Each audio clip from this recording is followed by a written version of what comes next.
For at least the last 100 years, people have looked to psychological science for information about how human learning happens. And I think that there's been a broad belief that this theory, how people learn, can be used to improve educational systems.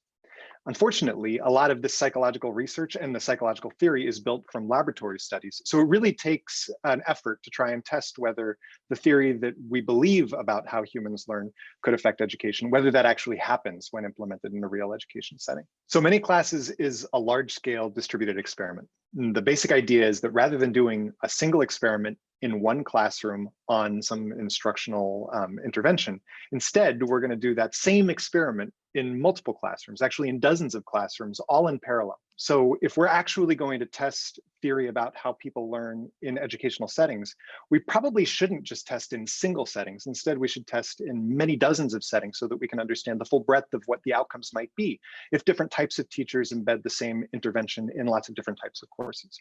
So it's really what Many Classes is. It's an effort to expand the scope of what we're exploring with intervention research in education beyond just individual classrooms to get a much grander view of the generalizability of these effects. And the reason it's new and innovative and important is three main reasons. One is by increasing the sheer number of experiments, like the sheer number of classes. So instead of doing one experiment in one classroom, we're doing dozens of experiments at the same time in dozens of classrooms. And it's not just more classes, but it's different classes. The second innovation is this variability. So we're running the same experiment in chemistry and business and Spanish and psychology courses to see how it really generalizes across.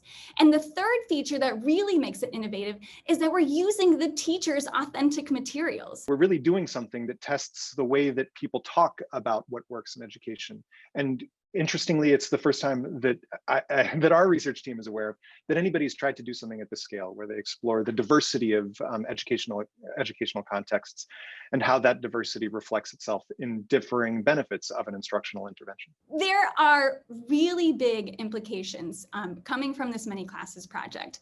And one of them for the field of education is a new gold standard for a method for testing educational practices in authentic educational settings.